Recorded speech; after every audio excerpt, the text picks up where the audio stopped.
So the title of my presentation today is called Gravity-Inspired Photography and Images from a Vertical World. And it's a two-part presentation.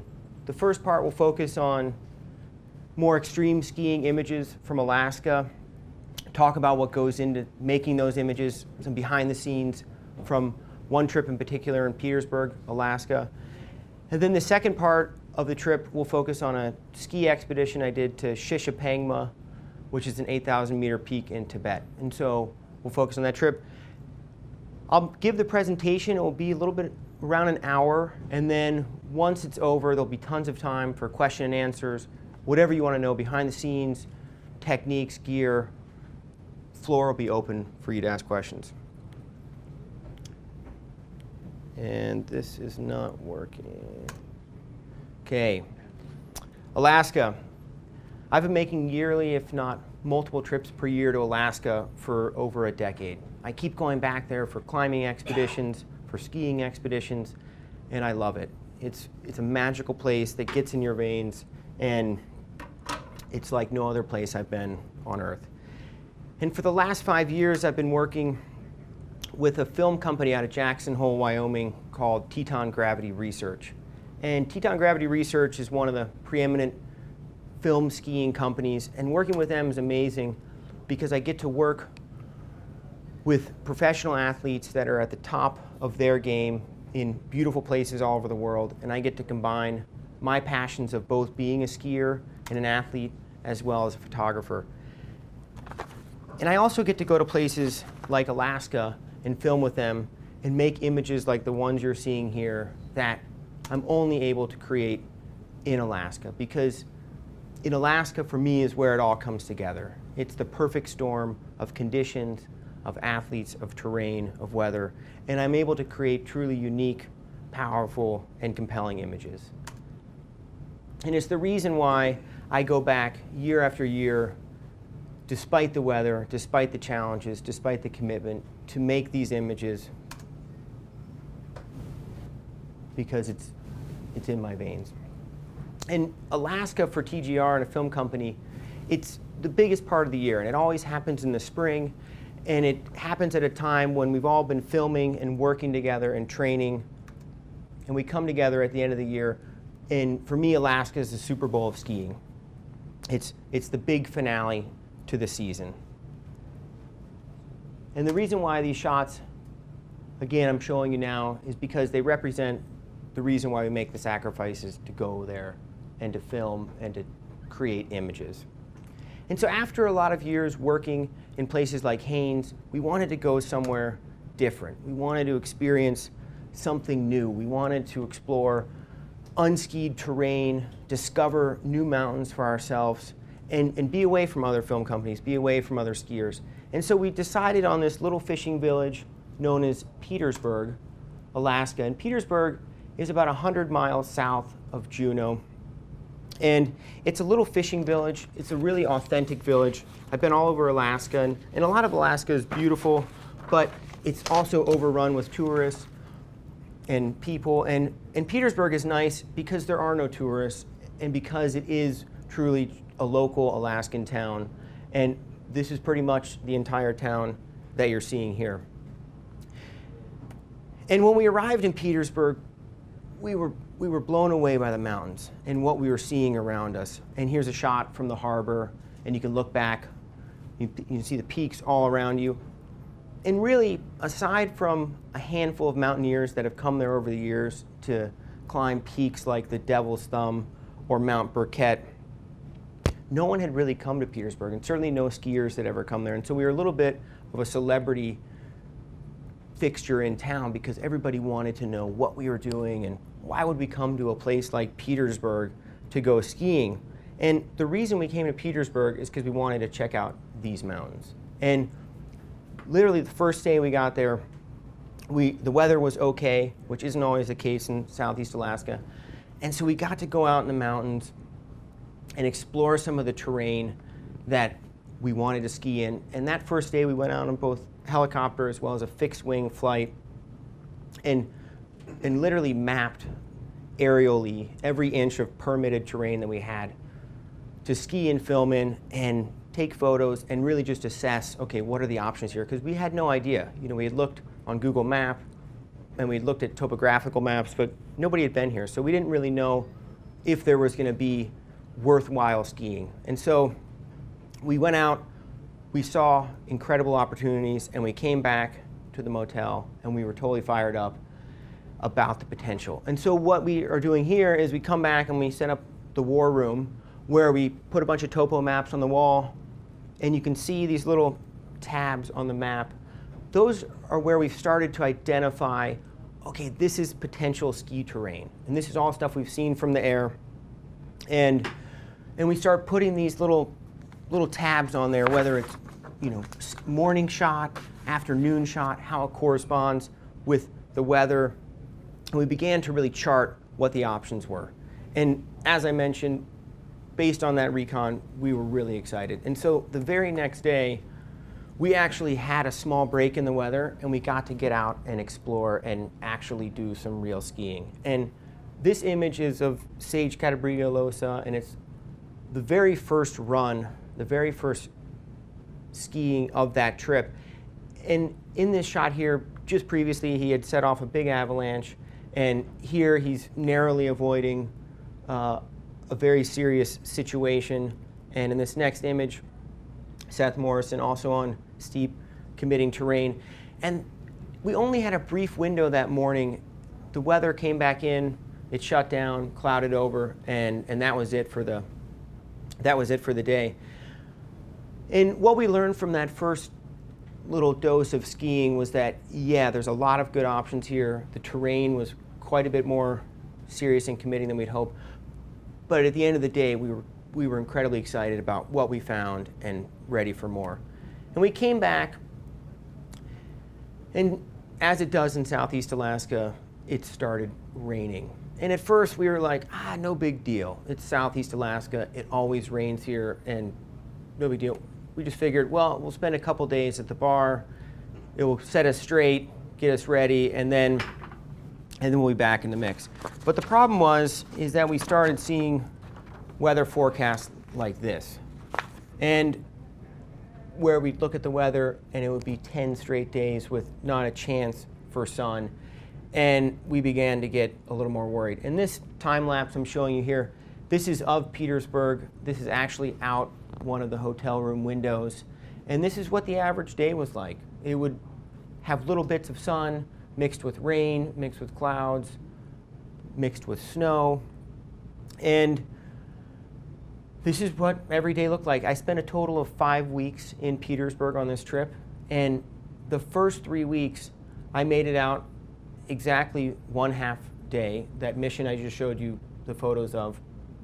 And during the last 2 weeks, I made it out for a total of 3 days. So out of the 5-week trip, there were 5 total days in the mountains, which... And this was April? Yeah, this was April, yep. This was April. Yeah, this is April. And so it was really challenging to deal with the weather, and it didn't stop, and it kept raining. And so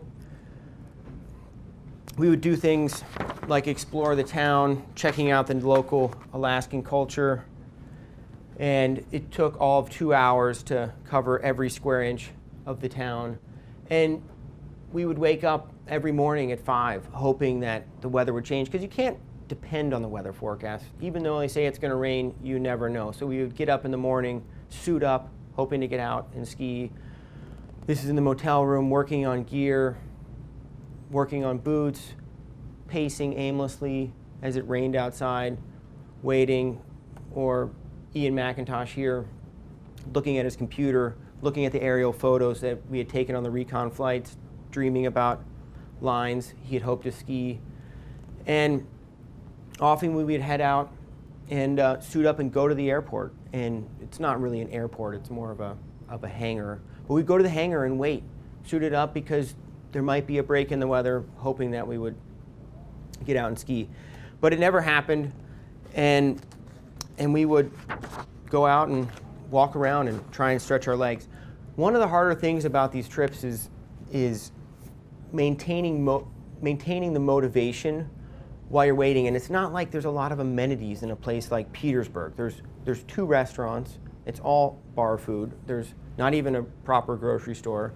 There's no place to exercise. You're staying in a dingy motel room with cigarette butts in the floor. And so it's not the most glamorous living. And so it's really hard to stay focused, especially when you have weeks and weeks of bad weather. And what I do to stay focused and stay creative and stay engaged is I use portraiture to give myself daily tasks. And I set goals of, I explore the town and I look for creative locations and try and push myself. Sometimes that's with athlete portraits like you're seeing here. Sometimes they're naturally lit, a lot of artificial lit. Or I'll also meet local folks. And here's a helicopter pilot, or this gentleman's fisherman had just come off from a fresh catch and was unloading some herring.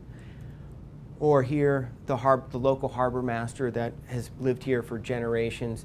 And so I'm able to use portraiture to just challenge myself creatively.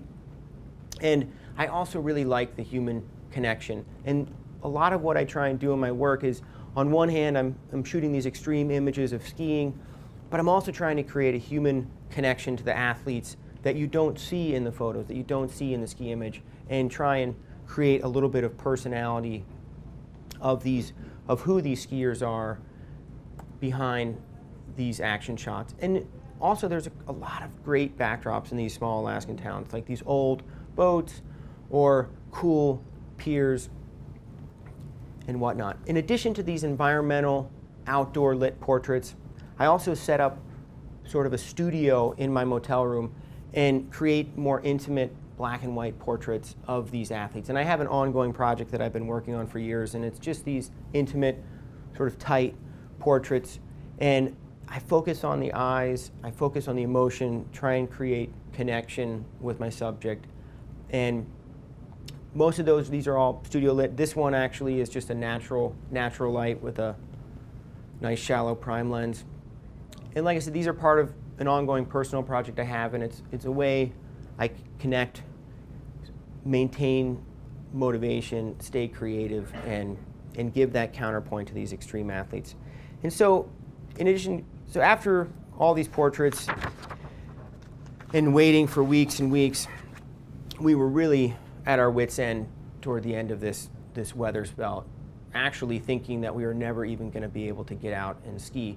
And so our helicopter pilot, who's from Alaska, happened to have a sailboat, and we decided, well, we better just go out on the boat, have some fun, shoot some guns, let off some steam. And as luck would have it, the very next day, the weather changed, and we were able to get out in the mountains, and we headed out into this amazing high pressure system, and we couldn't believe our good fortune. Standard protocol, when you've been cooped up in a motel, you have no idea what the weather's been doing. If it's been raining for weeks in town, you have no idea how much snow fell up in the mountains, if the conditions are stable, what the options are. And so what we do is we'll go out and we'll take our time. And we won't dive right into big committing lines. We'll ski low angle powder. We'll have a great time because we're skiing. We'll get our ski legs back under us. We'll explore, and we'll test the snow conditions and figure out what our options are in terms of terrain, safety, and also filmability. And we're having fun, and we're all skiing around together. And in these shots you're seeing, I'm right next to or close to the athletes as we're skiing. And once we've had enough time to formulate a plan and figure out and ascertain if the conditions are safe, and we say, yeah, it's a green light, then we'll actually start production. And so we'll bring the helicopter in. This is a typical scene, gears loaded up, bring the helicopter in.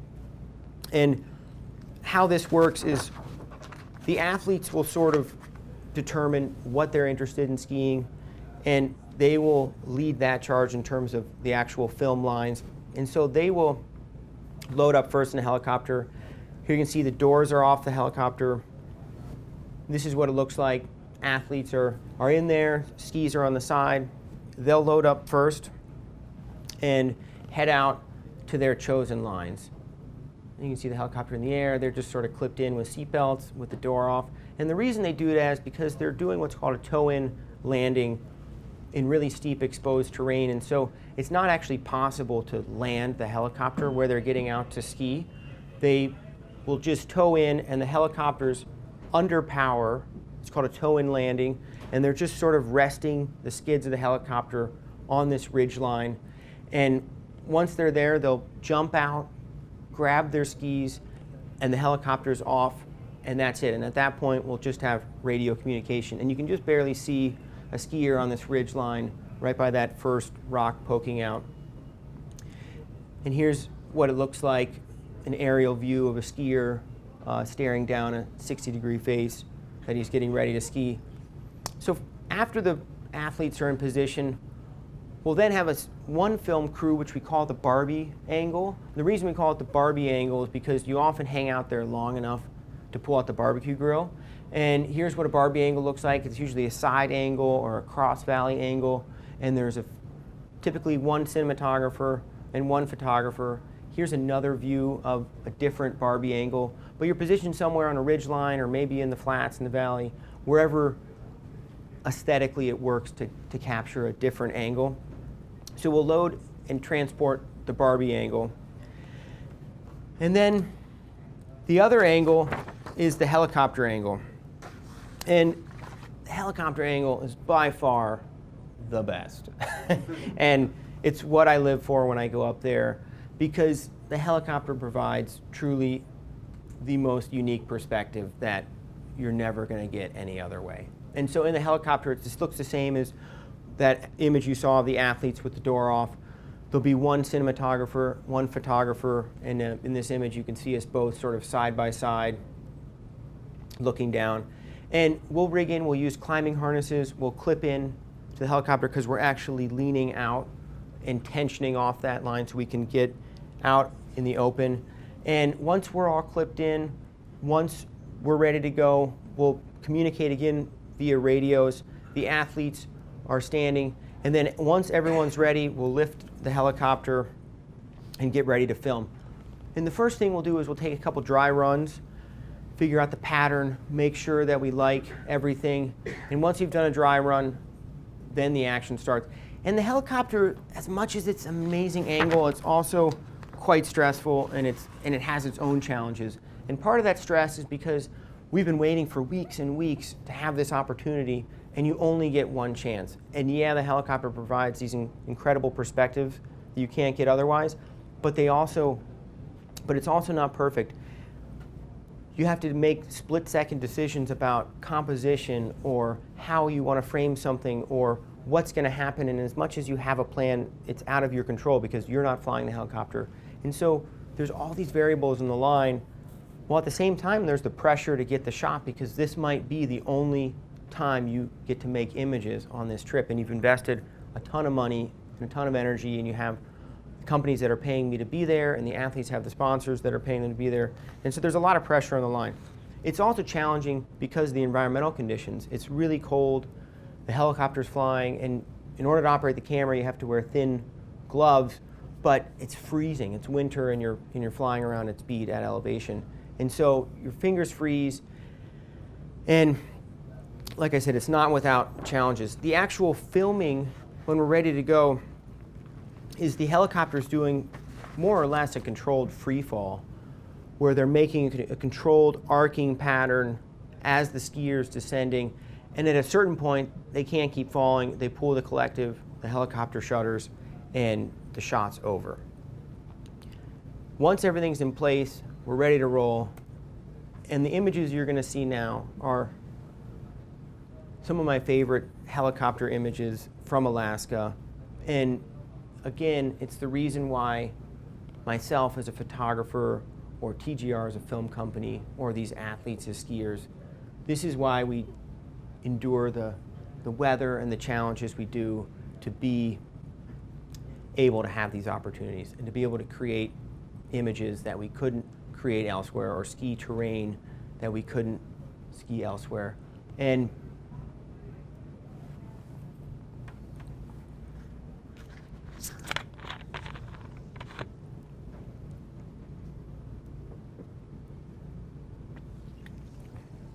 be in places like nowhere else in the world.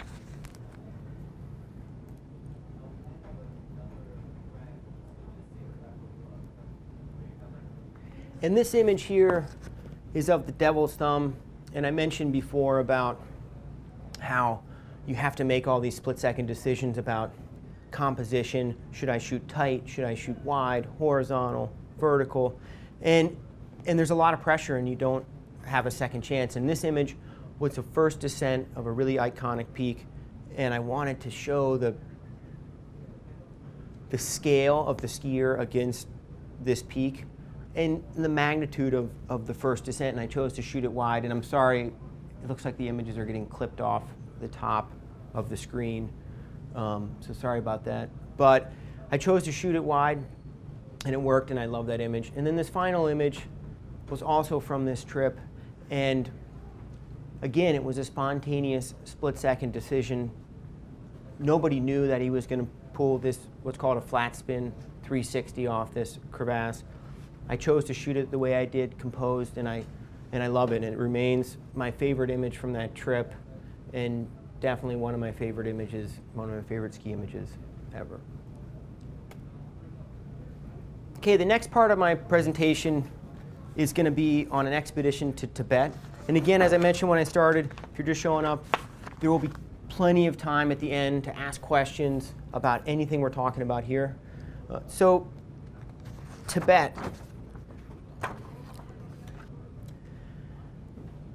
the fall of 2010, I got an opportunity to go on a ski expedition to Tibet, and we went to attempt to ski a new line, first descent off an 8,000 meter peak called Shishapangma.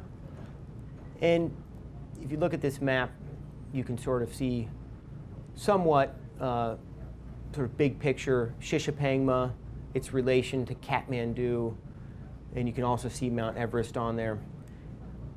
Shishapangma is the 14th largest peak. It's 8,014 meters, and I had never been on an 8,000 meter peak. And so the goals for this trip were to make a first ski descent on a big Himalayan peak. And the second goal was I wanted to create a really compelling multimedia video story of this expedition and not just still photos. Over the last 3 years, ever since the 5D Mark II came out, I've gotten really into filmmaking. And so this was one of my earlier films, and so that was a big goal of this trip. Here you see, this was our team. Myself, on the far left is Andy Tankersley. You can see me there, sort of in the middle in the red, and then Todd Passy and Kim Havel. The journey to Kathmandu is very long and arduous, and if you've ever been over to Southeast Asia, you know how long it takes to get there from here.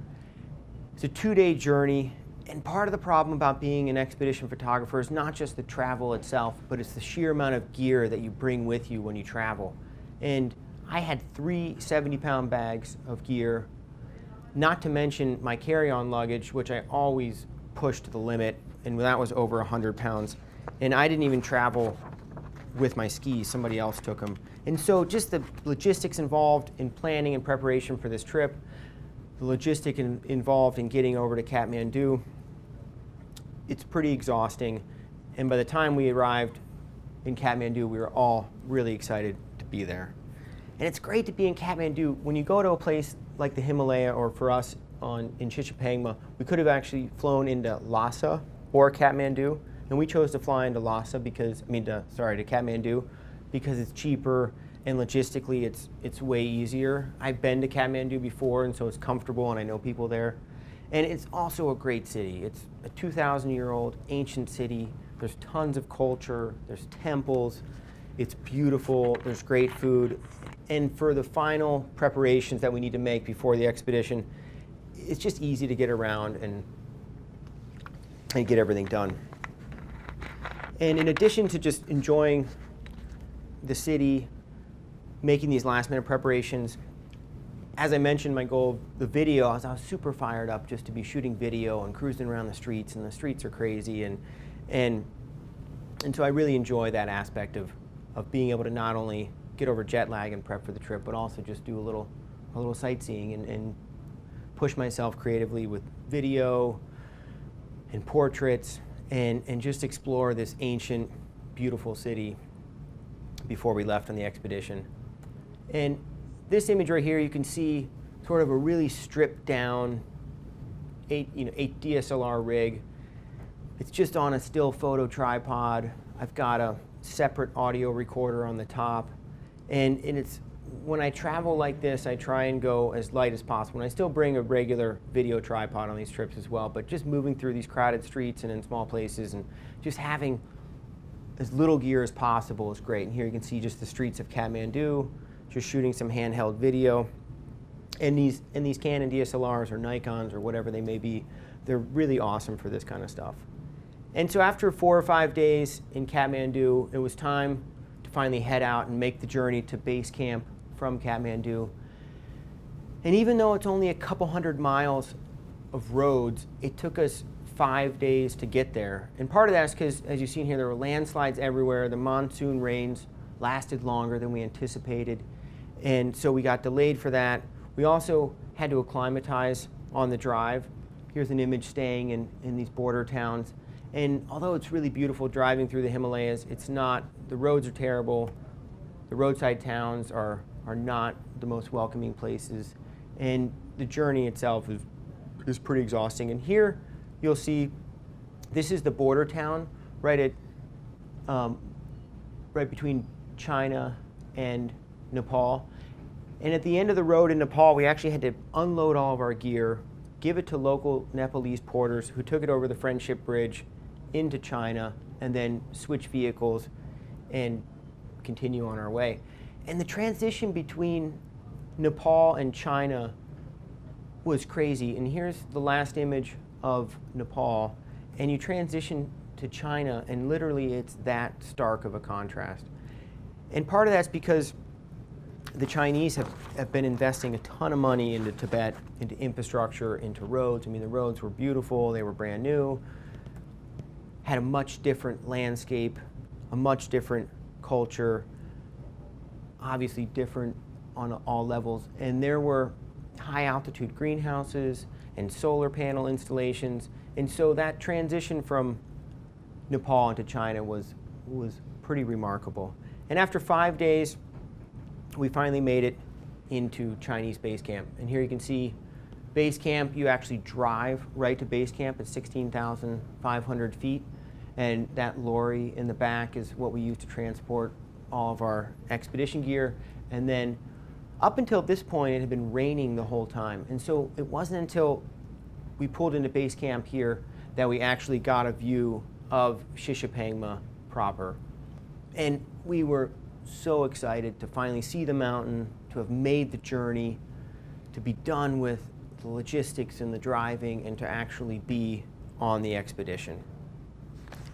In the first couple days, we just were at base camp. Here's a view from a little hillside. You can see base camp down in the corner there. And it's just absolutely beautiful. And we were so fired up to be there. Here's a shot of the Chinese base camp where we were the first couple nights, and you can see Shishapangma and the peaks in the background. The next big hurdle we had to overcome was actually transporting our gear from Chinese base camp to advanced base camp, which is no small undertaking. It's 12 miles, 2,000 feet of elevation from Chinese to advanced base camp, and we had all told 1,300 kilograms of gear for our team. And our team was small, 4 people. There was a Spanish climber that linked up with us, so that added a little bit, but it's just a lot of food. We had a cook, and so between the cook tent and the food and all our expedition gear, it was 1,300 pounds. So we'd hired, this is just a local Tibetan yak herder with her yaks, and we got it all to advanced base camp. So when we finally arrived in advanced base camp, which is almost 19,000 feet, this is when it felt like this expedition really began. And all the logistics were behind us, and now we could just focus on acclimatizing and hoping for weather and getting up the mountain. One of the challenges of shooting video or photos digitally on these trips is just the altitude. And I was really worried. I had never been above 20,000 feet shooting photos. The highest I'd been before was right around 20 or 21,000 feet. And so I didn't know how my camera was how the hard drives were gonna do, if the computer was gonna crash. And so As a precaution, I ended up buying a bunch of extra compact flash cards in the event the hard drives would fail, which they didn't, surprisingly, but that was a precaution. And the other thing I wasn't prepared for is how much time on these big 8,000 meter expeditions is spent just sitting around and acclimatizing. And so we spent a lot of time at base camp reading books, resting, and letting our bodies adjust to the altitude. And we could also walk around and check out views. Here's a view. You can't really see it, but Advanced Base Camp is in the far left-hand corner, the bottom left-hand corner of the photo, and so there's plenty of opportunities to walk around and stretch your legs, and it's just beautiful. Similar to Alaska, I love shooting portraiture, and that's another thing I did on this trip with just local Tibetans that I met along the way that would come through camp or on the road, and most of these are natural light. There's a little bit of flash on this one, but just taking portraits. And I also did a little mini project here where I took a black piece of muslin cloth and just used natural light to create just intimate black and white portraits of local Tibetans that we met and hung out with and interacted with on the trip.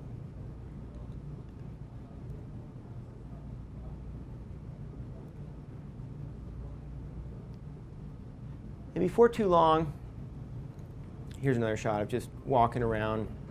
Sort of these are all near Advanced Base Camp.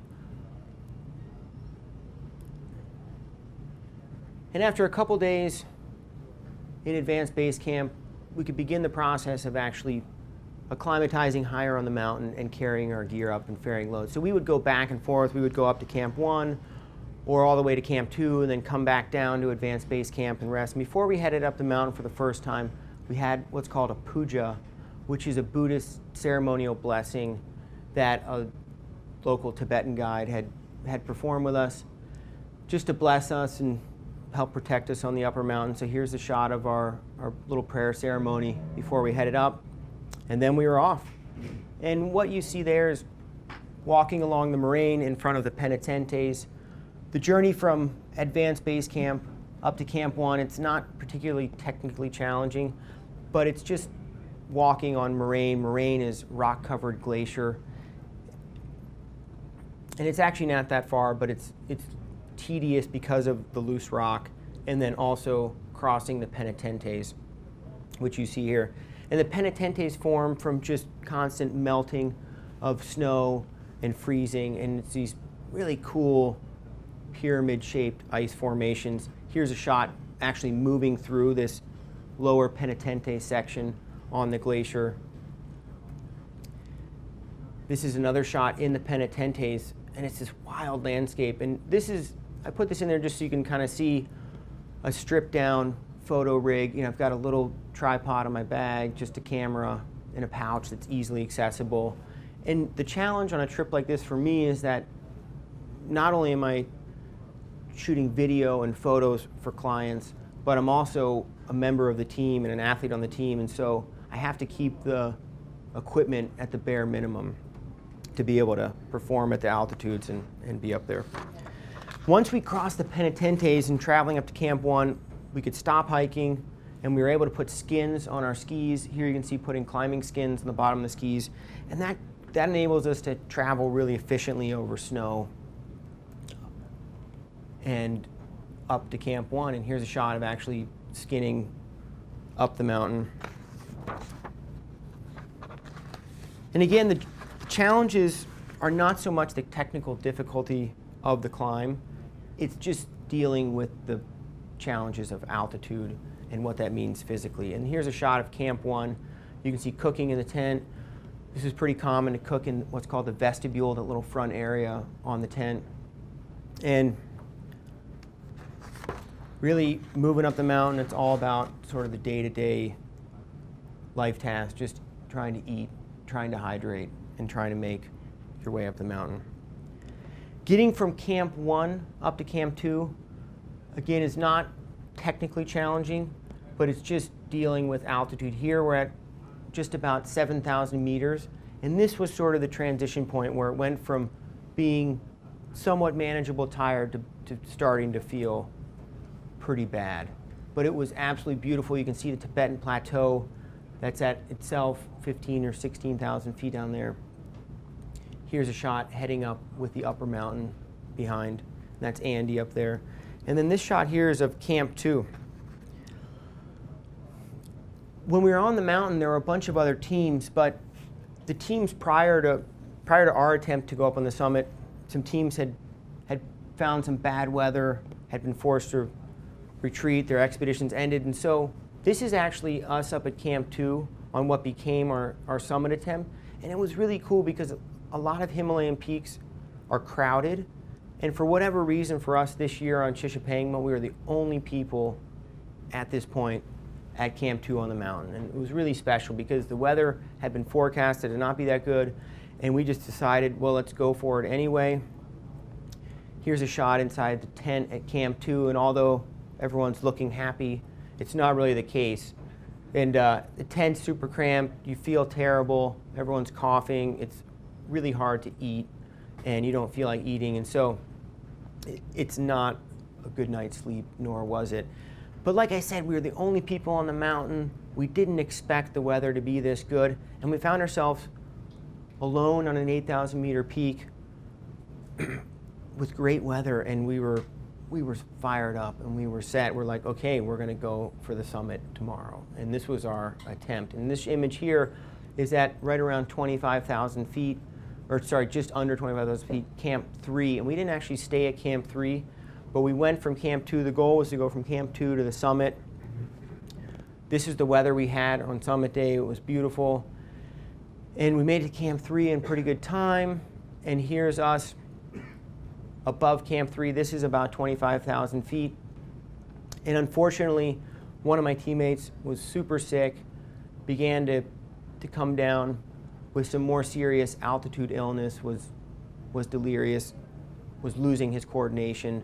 And so we had to make the difficult decision that we had to turn around and descend the mountain. And so just above here would have been our high point. And unfortunately, we had to head down, and we had hoped to get another chance to go back up, but the weather didn't cooperate. But we did have an awesome trip. Here's a shot skiing at 25,000 feet, which is definitely not the best skiing in the world. And but at the end of the day, you put all this energy into these expeditions and the planning and the logistics that go into it. But we still came back. We had an amazing trip. We got to ski from 25,000 feet on a big 8,000 meter peak. And we came home in one piece. And this is the closing slide from Advanced Base Camp, looking up at the mountain. One's gloves for filming. What did you find to be the best, and what about headlamps? So the first question about what gloves are best for filming. You know, it's a good question because every year I feel like I use different gloves. And I'm trying to think I've actually switched over to a little bit heavier glove. And if you can find thin gloves for filming with wind stopper in them, like a Gore wind stopper, they do help. And so I don't have an exact model, that's for sure, but I know North Face makes one. But the wind stopper helps. Okay. Yeah. And then in terms of headlamps, I tend to use like a Petzl Tika headlamp, something with LED. I mean, the LED lights are key because the batteries last for a really long time. And so that's what I recommend there. Just something that is lightweight, uses LEDs, and AAA batteries. You don't need anything super fancy. Okay, great question. So I'll break your question into two parts. And the first part is sort of how do we figure out the pattern and the flight pattern and the distance from the skiers, and how do we work on that with a helicopter pilot? And the second part is more of a gear question about what do I bring and what sort of modes and stuff I use. So the first part is we'll all have radios on, myself and the cinematographer next to me, and then the helicopter pilot. And we'll have a pretty good idea. You know, there's certain patterns that we've done over time, we know are going to work, but in general, every line is different. And so we'll do a dry run, and I will, either myself or the filmer or whoever we'll sort of be talking with each other over the radio, and before we leave the ground, we'll have a good idea. We'll be like, okay, there they are, we want to fly over this ridge. So you can do a reveal as they're skiing, and then we're just going to make this pattern. So we'll have an idea in our mind about how we want to film it before we take off. And then once we get up in the air, we'll sort of reassess it, and we'll do a couple passes around the athlete before they ski. And that's when we talk about what kind of distance we're going to have, how far away, what's our starting elevation when we're filming. Do we want to be a little higher, a little lower? Typically, we'll do somewhat of a really broad, mellow, circular pattern, but sometimes we'll want to actually crab in where you're sort of just doing a sideways motion or something like that. But typically, it's where you're coming over the ridge as they're starting, and then what kind of motion you're doing. But we'll coordinate all of that. And if you're just shooting still photos, you could have the helicopter just sitting up in the sky, and you could literally just pick whatever was your favorite angle. But when you're shooting video as well, the helicopter has to be in motion, or you can't get smooth video. And so that's why it's a little bit of, it's a give and take, because it's not always the best position for a still photo, and likewise, it's not always the best position for the video. But so it's a compromise between the two in terms of what works. And sometimes it works out great, but it's not a guarantee. And even though the helicopter angle is awesome, it's not like just because you're in a helicopter you're guaranteed this great shot or this great perspective, because it doesn't always work, just depending on how the pilot flew the helicopter or what happened with the skier. Does that answer your question? And then the gear is, so typically what I'll take is a 1D Mark IV, and I'll put a 24 to 105 lens on it, and then I'll have a 5D with a 16 to 35. And the reason I do that is I'll use the 5D more for scenic shots. So a skier standing on top of ridges, or just cool shots of the peaks, so I can get really nice wide angles.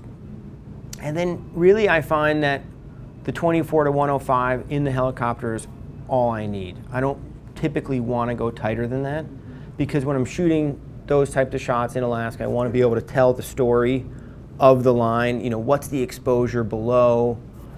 What are the consequences? If I go too tight, for me, that's just another powder shot or another ski turn or something like that. And I like to tell the story of what the skier's doing on that line, and that's why I like the versatility of the 24 to 105. I like having the image stabilization for the shot, and so that's the typical lens I use. And then I'll shoot it in aperture priority mode, and then I'll use AI servo for the skier. And then I'll always use one focus point.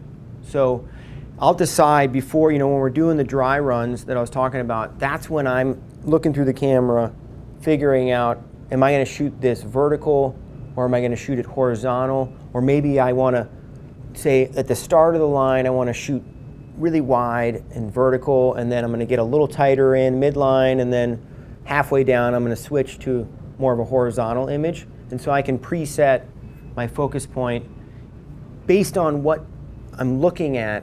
So if I want to frame the skier in the top vertically, I can set that focus point a little bit offset. And then if I know halfway down, I really like the terrain and the texture on this side of the face, well, then I can set my focus point to correspond to the composition I want with the skier. And then I use the servo mode to track them as I'm going down. Does that make sense? Yeah. And then I don't want to have it in any sort of burst mode. Usually just like 5 frames a second is plenty, because otherwise I'll fill up the buffer on the card too quick. Yeah. And do you also have the sweet spot you want to stay above 1250? Yeah, I mean, I tend to err on, I try and go like 2,000th of a second, and usually just shoot it at f7, f8, something like that. There's a lot going on, and a lot can go wrong pretty quick, and so I tend to shoot it, say f8, make sure I'm like a 2,000th of a second or 2,500th.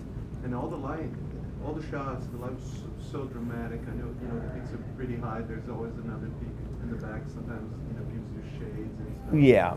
But it looks like all of those shots were done early morning, late afternoon. Yeah, most of them are. And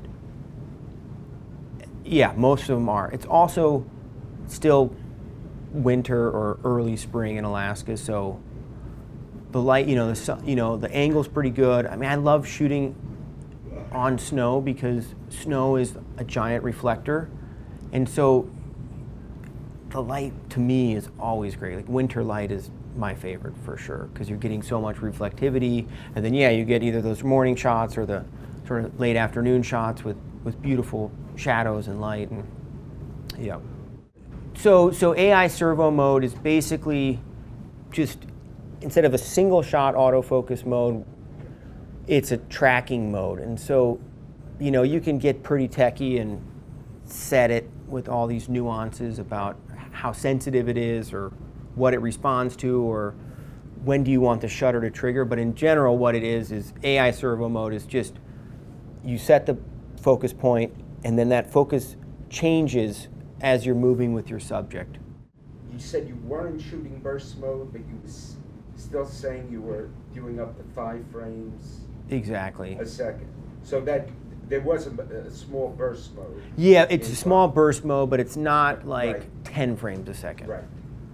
Because I do want to be able to, I don't want to shoot single shot autofocus because you want to be able to take a couple shots in a row. Right. If it's a really dramatic moment or whatever's happening, you want to be able to get some burst, but not full.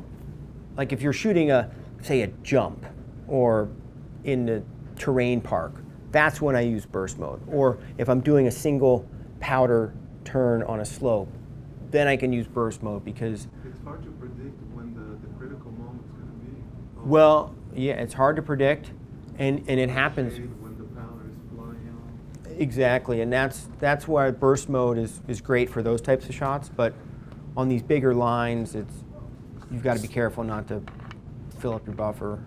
And in one particular shot that you had, that you're on the ridge, and you're probably sitting on the snow, and he comes in and have this big right turn, and you can see the backdrop. Mhm. Do you pre-focus? Or do you use So- the tracking mode there as well? It's one that there's a I wonder if I can there's pull a it. diagonal. No, I know the shot. I was just going to pull it up and see if we could. I don't know if it'll come up. But yeah, so on those types of shots, I'll do both. Sometimes I'll pre-focus, depending on how difficult the light is, or okay, I can't see. Depending on if I'm shooting into the sun, or the lighting conditions are so like this kind of shot. Uh-huh. So in this shot, I'm using AI Servo Mode, and I'm just tracking with my subject, shooting super wide angle. Like I'm literally only probably 3 feet away from him right there. And so I'll just pan with my skier as he's coming down using AI Servo Mode and burst mode at the same time. Now if I'm shooting into the sun, so the next shot, like this image, this I'm actually pre-focused, shooting manual focus because I'm shooting into the sun. I know there's going to be this powder spray. This shot was also super wide. I'm literally on the lip of this little jump, but I know what I'm looking for, and I don't want the autofocus to screw up or to slow it down or to mess up the composition I'm going for, because depending on how you pan, you might miss it. So like in this type of shot, I'm using manual focus, but still using burst mode. That one, he's so well lit. Did you have a big wall behind you reflecting? No, this is snow. That's what I mean about shooting on snow, is you're getting all that light just bouncing right off the snow. So this is totally big slope, no reflectors, no flash, just natural light. Yes? Are you using a polarizer to get sun rays in? I'm not using a polarizer. Is that how the sun just goes in there? No, so the sun looks like that on this shot because I'm shooting at like f/16 or f/22.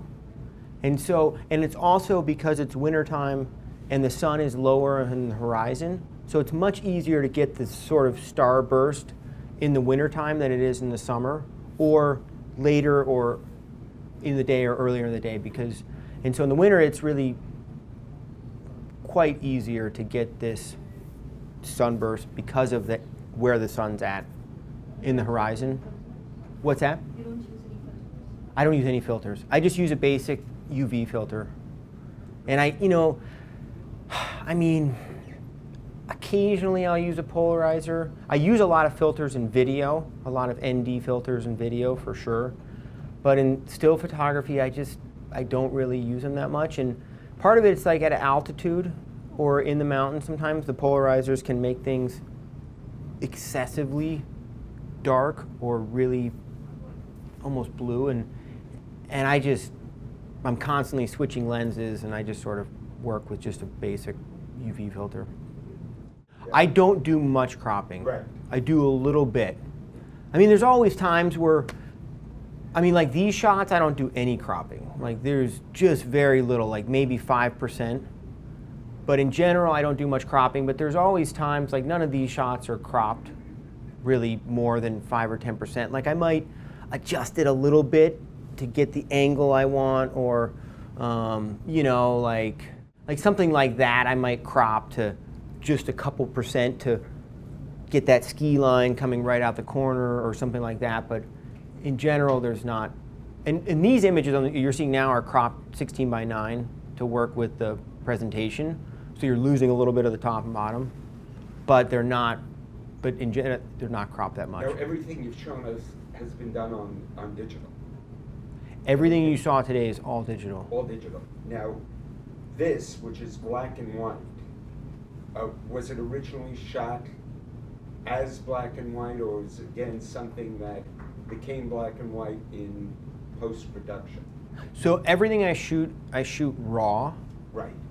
And then I can always just convert them to black and white later.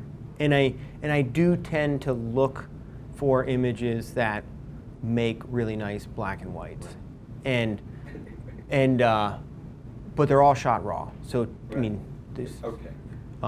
Yeah, great question. So the question was, how do the camera and the lenses perform at altitude or higher elevations? And honestly, I've had 0 camera problems at either altitude or in extreme cold. And that's, it definitely is worth, if you're going to shoot in a snowy environment or in the cold, I think getting a more professional level camera that's got a metal body and weather sealing. As long as you get that, I've had my camera covered in snow, come home with moisture all over it, just dry it out, no problem. In the field, I've never had a problem with the camera. I've had more problems with cameras working in hot, humid environments than in the snow. Like if I'm in Southeast Asia and it's really humid and 95 degrees, then that's when I have more problems than in the wintertime. It's great, and snow is great because you just wipe it off, and it's not like rain that becomes a problem. And certainly it can be more challenging, like changing lenses if it's snowing heavily or whatnot. You have to be careful. But in terms of the cameras performing, they do great. Shots that you have backlit and frontlit, how much do you compensate on the exposure compensation if it's backlit? In the More than 1, 2 f-stops? usually just one. If I'm going to do exposure compensation, it would just be probably 1. And I don't really find that I need to do that much exposure compensation anymore. Like back on the film days, in snow, I would always overexpose film by a stop in the mountains or in Pleasant Vista because the snow is tricking the camera into thinking that there's more light than there really is. And so that's why, back in the film days, you'd overexpose. And the same with like a really dark subject, you'd underexpose by a stop or a half a stop because your meter was thinking there was less light available than there really was when it was a really dark subject. But now I think the metering systems have gotten way better, for one. And then there is so much light being reflected by the snow everywhere that you don't typically have to overexpose that much anymore, if at all, to be honest. And also, to be honest, shooting raw is that you can, if you're a little bit overexposed or a little bit underexposed, it's not the end of the world. And sometimes, things are happening so fast that you're like, oh, it's a touch dark or a touch light. It's okay. I mean, if anything, I err on the side of being a touch too bright. Because I think you can pull more back out of the highlights than you can out of the shadows, or you get less. I think you get a higher quality image if you're pulling out highlight detail than trying to recover shadow detail. Yeah. So the question is how does this make the client feel, and what do you do to mitigate stress?